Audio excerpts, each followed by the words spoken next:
U.S. News with your anchor, Josh Fenn. And co-anchor, Connor Morrill. And with David Robillard in the field. Welcome to the 6 o'clock news at 8. The first story today, 5 burglars were arrested at the Watergate offices of the Democratic National Committee. The 5 men were Bernard Barker, Virgilio Gonzalez, James McCord, Eugene Martinez, and Frank Sturgis. These men were charged with attempted burglary and attempted interception of telephone and other communications. Investigators found out that Richard Nixon was responsible for hiring the people who broke in.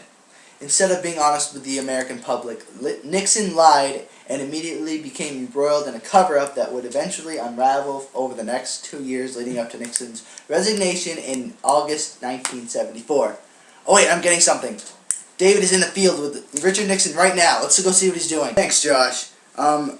Richard Nixon, who was the target of the break-in? Thanks, Dave. The target was Lawrence O'Brien. He was the head of the Democratic National Committee. I see. Very informative, thank you. Who was your first chief of the staff that you hired? H.R. Holderman. He was probably the most influential chief of staff in U.S. president history. Thanks for that. I'm getting a call right now. Susie from Wisconsin. She says, where did you say that I am not a crook statement? That's a good question, Susie. Let's see what he has to say. I said I was not a crook in the press conference of November 17th, 1973. Thank you, Richard Nixon. And I think that's all the questions we have for today. Back to you guys. Well, thank you, David. That was very informative. And thank you to you, too, Mr. Nixon. That was amazing. And Thank you. Yeah, thank you for even, stopping by on the news. It's pretty cool. Well, anyways, Connor, I suppose we have some questions from viewers? Yes. Here's the first one. On March 21st, 1973, John Dean tried to warn Nixon of the dangers of covering up the break-in. What memorable metaphor did he use? This metaphor that John Dean used was, "There is cancer on the presidency." Dean's warning was obviously not heeded by President Nixon.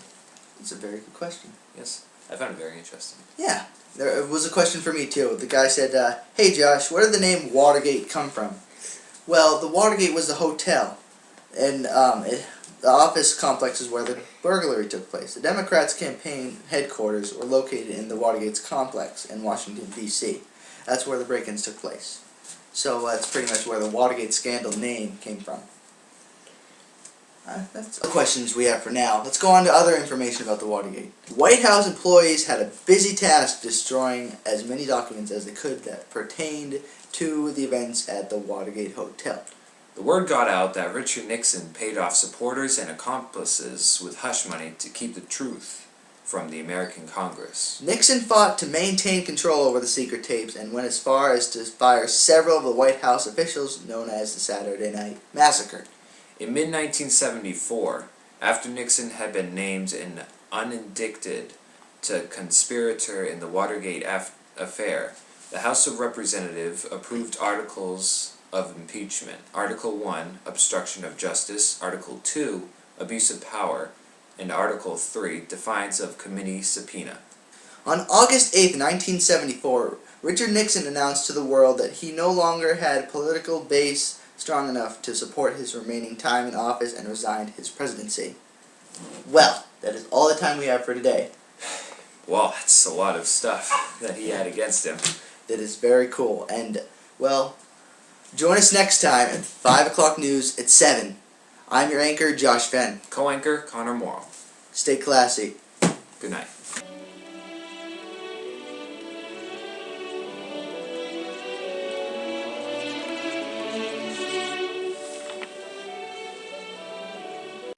Thank you for watching our presentation. We hope you enjoyed it. Yeah, we did a good job, I think. And Miss Catterett and Mrs. Sherwood, I think we deserve 100 for this, because, I don't know, I wore a KISS t-shirt under this and a suit. And this is Josh's, so...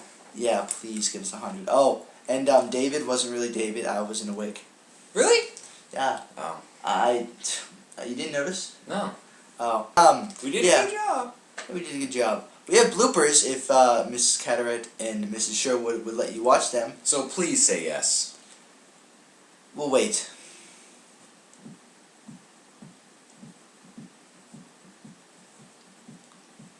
Did they say yes? Okay, if you're still watching the video by like now, I think they said yes. So play the bloopers already. Yeah, enjoy. Okay, yeah, okay, now we can do it. Wait. Should it be like I'll delete this one. stop recording? Yeah, stop. Stop recording! Press the button. Press the button. Yeah, press the button. Press the button. Oh. There. These men were okay. Yeah. Yeah, let's stop that. Later on, investigators found out that Richard Nixon was responsible for the break-in. And instead of being honest, he lied to the American public and was immediately in.